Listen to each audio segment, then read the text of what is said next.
So when we have things like the whole religion being called Islam, radical Islam, putting Muslims on the defensive, it is our failure to convey the true teachings of Islam to the Westerners. And the second point is very important to understand. We have also failed to make the Western countries understand that there are two aspects of religion which are sacred. One is the Holy Quran, and then the other is the personality of the Prophet, peace be upon him. Unfortunately, when either the Quran or our Prophet, peace be upon him, they are ridiculed, the Muslim leadership has failed to convey to the Western countries that it pains and hurts us. Because the leadership doesn't do anything, we have radical youth demonstrating, being violent, and giving our enemies an opportunity to malign our religion. I think it's about time that the OIC, the heads of Muslim states, should stand up and convey this to the Western countries, that just as the Holocaust in various European countries, if there is any doubting the Holocaust, people are put into jails. There is no freedom of expression when it comes to Holocaust, and quite right. Because if anything hurts other human beings, why can't we lay off those subjects?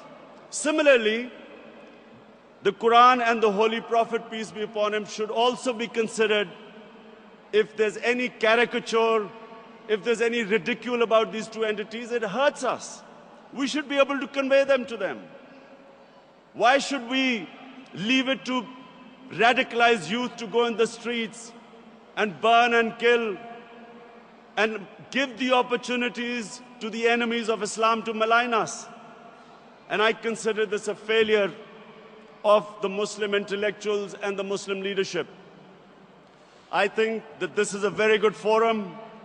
Before we leave, we should pass a resolution that we have to make Western countries understand that these two aspects are sacred to us.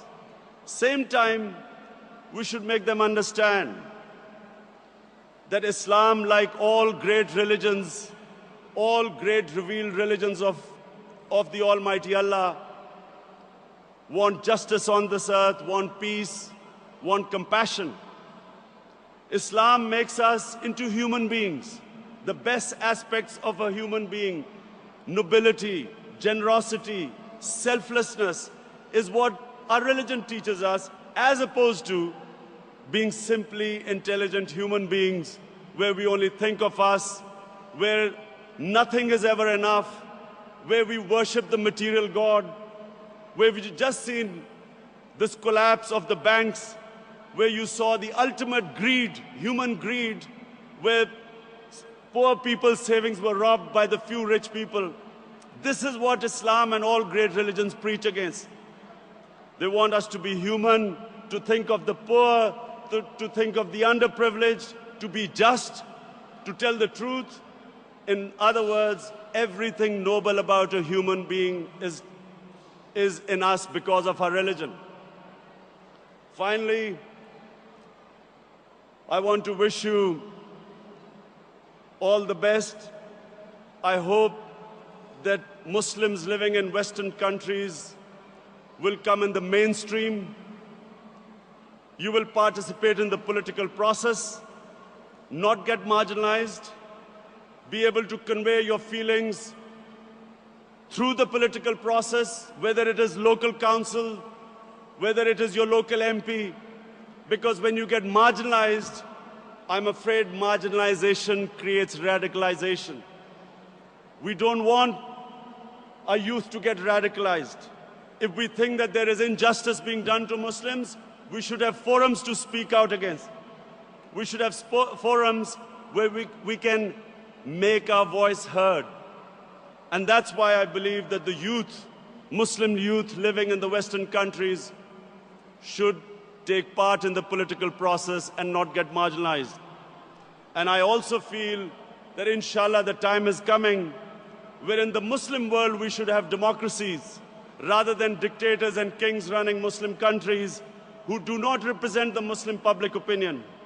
And because they do not represent the Muslim public opinion, we have puppets sitting there who are manipulated by superpowers for their own ends, as is unfortunately is happening in Pakistan, where a puppet is making our own army kill our own people in the name of war on terror, whereas in fact it has become a war of terror.